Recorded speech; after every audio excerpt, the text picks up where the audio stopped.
46वां rank आया है मेरा इस साल सिविल सेवा में। पिछले साल हरियाणा सिविल सर्विसेज में भी मैं सिलेक्टेड था। उसके बाद पिछले साल की यूपीएससी में मैं आईआरएस में था, इनकम टैक्स में। और इस साल मैंने दिया है यूपीएससी, मेरा 3rd अटेम्प्ट है और इसमें 46th रैंक मुझे मिली है। जी, ग्रामीण क्षेत्र से ही है, मेरे माता पिता दोनों ही वहां पे। मैं खुद तो शहर में ही पला बड़ा, पर गांव से ही जुड़ा रहा था। तो क्योंकि हमारा जॉइंट फैमिली सा स्ट्रक्चर है तो गांव में आना जाना लगा ही रहता था। पर अदरवाइज शहरी क्षेत्र से था। मेरे पिताजी मेरे कॉलेज प्रोफेसर थे और कॉलेज प्रिंसिपल रिटायर हुए हैं। मदर मेरी संस्कृत की टीचर थी गवर्नमेंट स्कूल में, और उनने भी वीआरएस ली थी 2021 में, ताकि मेरी तैयारी अच्छे से करवा सकें। ये सब उन्हीं का योगदान है। मैं तो यहाँ पे एक बैठा हूँ, आपको बस देख रहा हूँ, एक फल दिख रहा है उनकी मेहनत का। बीज उनने बोए, पानी उनने दिए, दिन रात दिहाड़ी उनने करी है।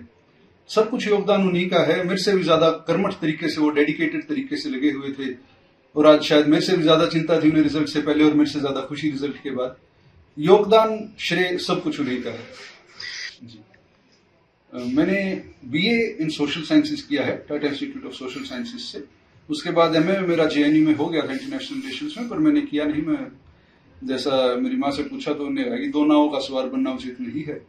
तो मैंने ग्रेजुएशन करी है। उससे पहले मैं हिसार में ही पढ़ा हूँ। 12वीं मैंने गांव के स्कूल से करी है, और ग्रेजुएशन के बाद से मैं तैयारी कर रहा हूँ। मेरी Tata institute of social sciences Hyderabad से। उनसे पहले 280वां रैंक आया था, और उनके आने के बाद 46वां रैंक आया है। उनका बहुत बड़ा सपोर्ट रहा है, एक इमोशनल लेवल पे, एक इंटेलेक्चुअल लेवल पे। मेरे ही सब्जेक्ट की हैं, अपने आप में भी वो बहुत विदुषी हैं। लेडी श्री राम कॉलेज से उन्हें बी ऑनर्स की है पॉलिटिकल साइंस में। तो मुझे कोई चीज समझ नहीं आती तो वो समझा देती थी, कोई डाउट है मुझे वो उसे ठीक कर देती, डिस्कशंस करते थे हम कॉन्सेप्ट्स और उससे साफ होते थे। और एक इमोशनल भी बहुत ज्यादा सपोर्ट रहा है। तो सब तरीके से ही, उसके बिना भी ये सफलता संभव नहीं थी। निराशा तो इतनी नहीं थी, उस समय भी खुशी ही थी कि एक बहुत अच्छी आईआरएस भी अपने आप में एक बहुत अच्छी सर्विस है। देश के भले में उसका भी बहुत बड़ा योगदान रहता है। और जो समाज सेवा का उद्देश्य लेकर तैयारी शुरू करी थी, ये था कि इससे भी मैं समाज सेवा तो कर ही सकता हूँ, जन कल्याण कर ही सकता हूँ। पर यह था कि अगर मैं और अच्छे से, जिसके लिए मुझे लगता है कि मेरा जो एप्टीट्यूड है वो ज्यादा उचित, मेरा व्यक्तित्व इसके लिए उचित है आईएएस के लिए, तो मेरी ये था कि तैयारी और मेहनत निरंतर रखनी पड़ेगी। तो इसीलिए मैं पिछले साल भी खुश था, और इस साल और मेहनत करी और ज्यादा खुश। देश के लिए संपूर्ण से भी ज्यादा समर्पित।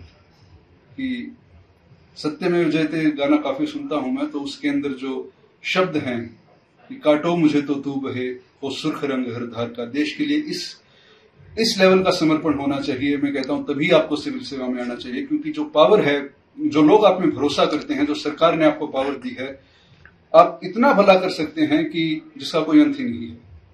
तो कर्तव्य निष्ठा, ईमानदारी, एक जुझारूपन जो होता है, और देशभक्ति, इन सभी का जो निचोड़ है वो अपने करियर में निकालना है।